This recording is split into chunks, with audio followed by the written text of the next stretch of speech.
Hey loves, and welcome back to my channel. Today we are going to be doing an ombre nail with a French tip outline. And the first thing that I'm doing is I am grabbing my Vita Bella practice finger and I'm going over the entire natural nail with a fine sanding band. These are the pink sanding bands from Crafts by 9 and my e-file from Chiara Sky. I pair it with the mandrel bit. That is like my go-to combination. And then I go over with the dust brush to take off any dust. And just to be 100% sure that all dust is taken off, I go in with the pink lint-free wipes and swipe, go over the entire nail. And now I'm going to go in with my nail tips. Today we're going to be using the Nail House nail glue. And the tips are from Crafts by 9. They are the 3XL square nose C-curve tips. I just make sure that it is the right sizing. The first ones that I tried on were too big from corner to corner. So I just sized down and I used that one because it fit perfectly. It is always better to use a bigger sized tip versus a smaller one because you really have to press down on it and it can like pop up.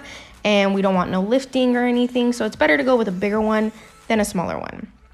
Then I cut it to my desired length, and the acrylics that I'm going to be using are this bright neon gorgeous pink that I rarely ever use. All acrylics are going to be from Not Polish, and this one is called $200 Dates. It is so pigmented, so buttery, so easy to work with. I mean, it is just like neon. It is out there. It's so beautiful. And then the nude, I completely forgot what it was, but I'm pretty sure it was Nude Panther or First Nude. One of those. But it will be down in the description box with a direct link for you guys to use. And of course, I'm going to encapsulate because every time I do an ombre, I like to encapsulate.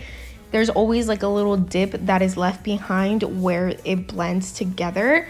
I am not that good at ombres, so it's not like the perfect blend, and so I have to go in with the clear acrylic to encapsulate it and just make it really nice. And the clear is also from Not Polish, and so is the gel polish. I don't remember the name of it either. I showed it to you on camera and it will be linked down below, but I wanted to use like a pink on pink, and so the acrylic is like a neon pink and the gel polish is more of a darker shade of pink.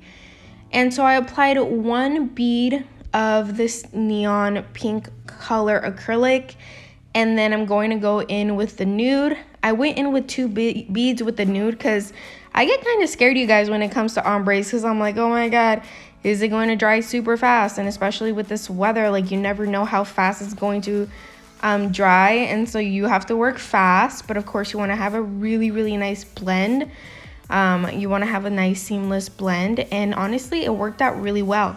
So the first bead I put really close to the cuticle area, and the second bead as well, but the second one I did use a bigger bead, so that way it was blended down a little bit more. I wanted the blend to be lower. I didn't want it to be too high up. I wanted to have like a really nice ombre, and it worked out really well. Like I took my time because I was, like I said, I'm like scared of blending it too early, and then if I wait too late, then it's obviously going to be drying already, and then it creates like a really harsh line. But this turned out really nice. Like it came out like a seamless ombre.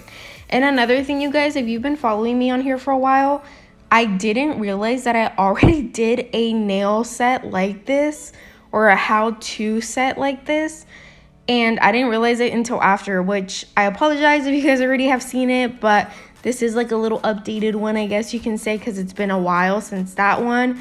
But if you're new here, then you probably haven't seen it. So just know that I always try to not do the same kind of videos over and over, especially how-tos. I like to keep track of them, but I didn't. I just didn't see it. I overlooked it and I accidentally did it again, but it is different using different colors, I'm sure. And so, yeah, but there's that.